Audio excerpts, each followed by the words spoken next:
Imagina que estás en un campo y puedes percibir la textura de la roca sobre tus pies, la suavidad del pasto al momento de tocarlo, la brisa del viento sobre tu piel.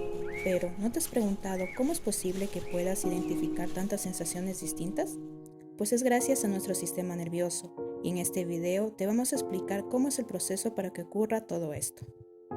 Sensibilidad somática.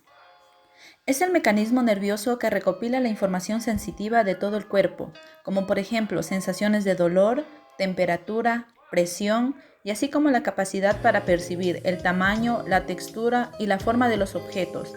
Este tipo de sensibilidad se diferencia a las sensibilidades especiales como son la vista, el gusto, el olfato y el oído. Las sensibilidades somáticas pueden clasificarse en tres tipos fisiológicos: sensibilidades mecanorreceptoras, sensibilidades termorreceptoras y sensibilidad al dolor. La sensibilidad mecanorreceptora está formada por las sensaciones táctiles y posicionales. La sensación táctil abarca las sensaciones de tacto, presión, vibración y cosquilleo. Y la posicional, en cambio, son las sensaciones de posición estática y velocidad de movimiento. Las sensibilidades termorreceptoras detectan los cambios de temperatura, es decir, el calor y el frío. Y las sensibilidades al dolor, o también llamadas nociceptoras, son las que se activan con factores que dañan los tejidos, ya sea químicos o físicos. Asimismo, existen otras clasificaciones de las sensibilidades somáticas, como lo son las sensibilidades exterorreceptoras, sensibilidad profunda, sensibilidad visceral y sensibilidad propioceptiva. La sensibilidad exterorreceptora o superficial es la que informa los cambios que se producen en el ambiente o medio exterior, como por ejemplo la sensibilidad cutánea. La sensibilidad profunda se refiere a las sensaciones originadas en los tejidos profundos, como por ejemplo en los tendones, huesos y músculos. La sensibilidad visceral suele referirse en concreto a las sensaciones de los órganos internos. Y la sensibilidad propioceptiva informa sobre los movimientos del cuerpo y de su posición en el espacio, como por ejemplo sensibilidades provenientes de los huesos, músculos y articulaciones. La piel es un órgano protector donde se localizan los receptores del tacto. Existen al menos 6 tipos de receptores táctiles. En primer lugar, tenemos las terminaciones nerviosas libres. Es un nociceptor que se encuentra distribuido en la piel y muchos tejidos. Detectan el tacto, la presión y el dolor. Los discos de Merkel es un mecanorreceptor de adaptación lenta que transmite información acerca del contacto continuo de los objetos contra la piel. Detectan el tacto grosero, es decir, objetos con estructuras ásperas o rugosas. Las terminaciones de Ruffini es un termorreceptor que se encuentra ubicado en las capas más profundas de la piel y en los tejidos profundos. Perciben los cambios de temperatura relacionados al calor y su estiramiento. Los corpúsculos de Pacini es un mecanorreceptor que se encuentra en la parte más profunda de la dermis y son sensibles a las fuertes presiones y vibraciones. Los corpúsculos de Meissner son sensibles a los movimientos de los objetos sobre la piel y a la vibración de baja frecuencia.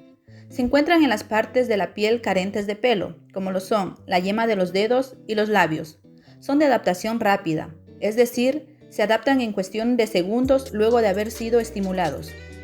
Los corpúsculos de Krauss es un termorreceptor sensible al frío. Se encuentra localizado en la superficie de la dermis. La sensibilidad es variable según la región de la piel que se encuentra estimulada.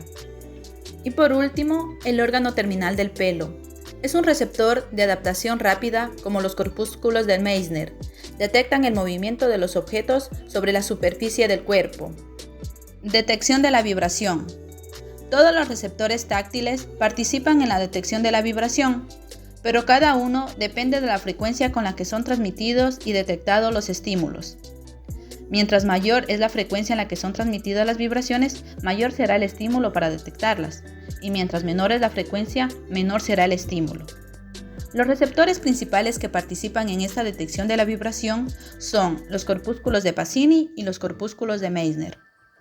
Los corpúsculos de Pacini identifican vibraciones con señales desde 30 hasta 800 ciclos por segundo. Son de adaptación rápida y responden con gran rapidez a los estímulos provocados en los tejidos. Estas vibraciones son transportadas por fibras nerviosas mielínicas de tipo A-beta. En cambio, los corpúsculos de Meissner identifican vibraciones de baja frecuencia, desde 2 hasta 80 ciclos por segundo. Su adaptación es más lenta debido a que son transportadas por fibras nerviosas amielínicas de tipo C, que son fibras de conducción lenta. Una prueba para valorar la sensibilidad vibratoria es la prueba del diapasón, el cual permite detectar e informar el estado de nuestro cuerpo. Sensibilidades posicionales, o también llamadas sensibilidades propioceptivas, son las que tienen que ver con el estado físico y orientación del cuerpo. Se encuentran divididas en dos grupos: sensibilidad posicional estática, que es la orientación consciente de las diferentes partes del cuerpo, y la sensibilidad posicional dinámica, que es la sensibilidad del movimiento. Los receptores que intervienen en la detección de estos movimientos son los husos musculares y órganos tendinosos de Golgi, los cuales se encuentran en los músculos y tendones. Estos receptores permiten el estiramiento y relajación de los músculos y así reaccionar de manera rápida para prevenir lesiones. Detección de cosquilleo y picor. La percepción o sensación de cosquilleo y picor es debido a unas terminaciones libres especiales de adaptación rápida, constituidas por fibras nerviosas amielínicas tipo C, las cuales se encuentran exclusivamente en las capas superficiales de la piel, que es el único tejido desde el cual se puede despertar estas sensaciones. Interpretación de los estímulos. El objetivo final de la mayor parte de la estimulación sensitiva consiste en informar al individuo sobre el estado del cuerpo y su entorno, pudiendo detectar estímulos con baja frecuencia hasta estímulos que son transmitidos y percibidos muy rápidamente. Vías de transmisión nerviosa. Casi toda la información sensitiva procedente de los segmentos somáticos corporales van a penetrar en la médula espinal, en donde son transmitidas a través de una de las dos vías sensitivas alternativas siguientes. Primero, el sistema de la columna dorsal lemnisco-medial. Al penetrar en la médula espinal, las grandes fibras mielínicas procedentes de los mecanorreceptores se van a dividir casi de inmediato para dar lugar a una rama medial y una rama lateral. La rama medial gira primero en ese sentido y después hacia arriba por la columna dorsal, siguiendo su avance a través de esta vía hasta el encéfalo. La rama lateral, por su parte, va a penetrar en el asta dorsal de la sustancia gris medular y a continuación se divide muchas veces para suministrar terminales que hagan sinapsis con las neuronas locales. Estas neuronas locales cumplen con las siguientes funciones. Una parte fundamental de ellas emite fibras que ingresan a las columnas dorsales de la médula espinal y se dirigen al encéfalo. También, muchas fibras son cortas y terminan a nivel local en la sustancia gris medular y por último van a originar fascículos espinocerebelosos. Recorrido de la vía de la columna dorsal lemnisco-medial. Una vez las fibras nerviosas que penetran en las columnas dorsales y se dividan en sus dos respectivas ramas, como lo acabamos de ver, estas siguen su trayecto sin interrupción hasta la zona dorsal del bulbo raquídeo, donde van a hacer sinapsis en los núcleos de la columna dorsal, y desde aquí las neuronas de segundo orden se decusan de inmediato hacia el lado opuesto del tronco del encéfalo y van a continuar ascendiendo a través de los lemniscos mediales hasta el tálamo. Desde el tálamo, las fibras nerviosas de tercer orden se proyectan sobre todo hacia el área somatosensitiva 1. Procesamiento de la información sobre la sensibilidad posicional en las vías de la columna dorsal lemnisco-medial. Las neuronas talámicas que responden a la rotación articular pertenecen a dos categorías: las que presentan una máxima estimulación cuando la articulación se halla en rotación plena, como podemos ver la neurona 1 y 2, y las que la presentan cuando la rotación es mínima, como son la neurona 3, 4 y 5. Circuito neuronal básico en el sistema de la columna dorsal lemnisco-medial.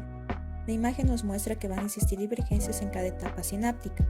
Por tanto, un estímulo débil solo causa el disparo de las neuronas más centrales, otro estímulo más intenso va a provocar el disparo de más neuronas, pero las del centro van a descargar a una frecuencia considerablemente superior que las que se encuentran más alejadas. Efecto de la inhibición lateral. Prácticamente todas las vías sensitivas al excitarse van a dar origen simultáneamente a señales inhibidoras laterales. La importancia de la inhibición lateral reside en que bloquea la dispersión lateral de las señales excitadoras y por tanto va a acentuar el grado de contraste en el patrón sensitivo percibido por la corteza cerebral. A raíz de ello quedan resaltados los máximos de excitación y gran parte de la estimulación difusa adyacente resulta bloqueada. Este efecto lo podemos ver en las imágenes que muestra la separación completa de los picos cuando la intensidad de la inhibición lateral es grande. Transmisión de señales sensitivas menos esenciales por la vía anterolateral. La vía anterolateral va a constituir la segunda vía de transmisión nerviosa y más adelante vamos a establecer algunos cuadros comparativos en relación con la primera.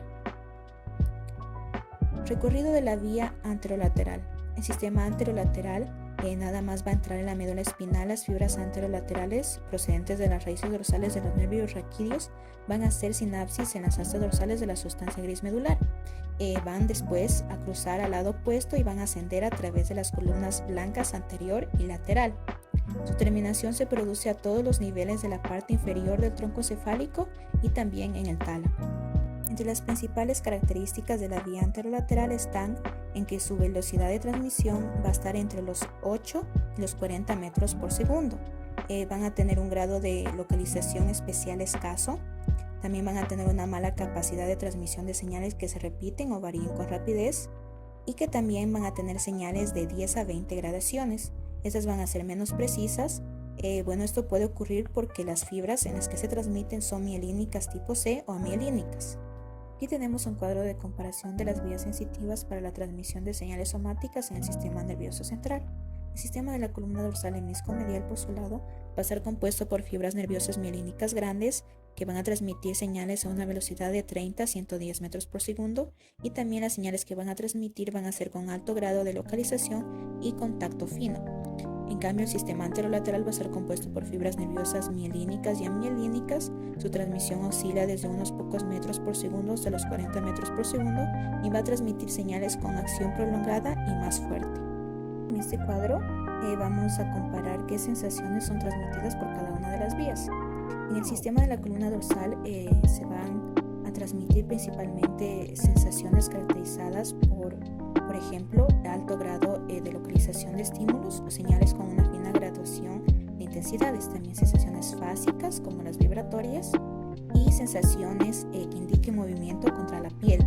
También van a transmitirse por esta vía sensaciones posicionales desde las articulaciones y sensaciones de precisión relacionadas con una gran finura en la estimulación de su intensidad. El sistema anterolateral, por su parte, va a transmitir sensaciones de dolor térmicas, incluidas las del calor y frío, sensaciones de presión en el tacto grosero, capaces únicamente de una burda facultad de localización sobre la superficie corporal, también sensaciones de cosquilleo y picor y de sensaciones sexuales. Una vez los mecanorreceptores han sido excitados, los impulsos nerviosos se dirigirán a cada una de las anteriores vías que ya hemos estudiado, dirigiéndose así hacia el encéfalo, donde podremos observar que se encuentra dividido por surcos, los cuales a su vez van a formar lóbulos y a su vez dentro de la corteza cerebral encontraremos las áreas de Brodmann, las cuales están dispersas en un número total de 50, pero nos centraremos en esta ocasión en dos importantes, las áreas 1, 2 y 3, pertenecientes al área somatosensitiva primaria y secundaria, las cuales se encuentran divididas por el surco central y lateralmente por el surco lateral. Las áreas somatosensitivas antes mencionadas son las encargadas de regular tanto sensaciones especializadas o específicas como aquellas que no tienen esta capacidad. Ejemplo de ello, el área somatosensitiva 1 está encargada de recibir señales con un grado acusado de localización y de las diferentes porciones corporales. Mientras tanto, el área somatosensitiva 2 va a recibir señales con un grado escaso de localización que se encuentran en la cara, brazos, piernas y que va a necesitar del área somatosensitiva 1. En la siguiente imagen, como podemos observar, las señales procedentes de distintas partes del cuerpo en el área somatosensitiva 1 se van a distribuir alrededor de este, teniendo un amplio espectro, siendo los labios, la boca y las porciones corporales de la mano. En el hipotético caso de que el área somatosensitiva 1 sea afectada o removida, las funciones que esta área abarca dentro del organismo se verían afectadas, las cuales son: la primera, la localización de las diversas sensaciones de forma diferenciada sobre las partes del cuerpo. La segunda, la valoración de la presión sobre el cuerpo. La tercera, la valoración del peso de los objetos. La cuarta, percibir la forma y configuración de los objetos. Y la percepción de la textura en los objetos. Algo importante a recalcar es que las áreas de asociación somatosensitivas trabajan en conjunto con las áreas somatosensitivas. Estas áreas de asociación son las áreas 5 y 7 de Brodmann. las cuales se van a encargar de descifrar o interpretar los significados más profundos de la información percibida, y va a combinar cada una de las señales percibidas por el organismo, ya sea del área somatosensitiva 1, de la corteza visual o auditiva.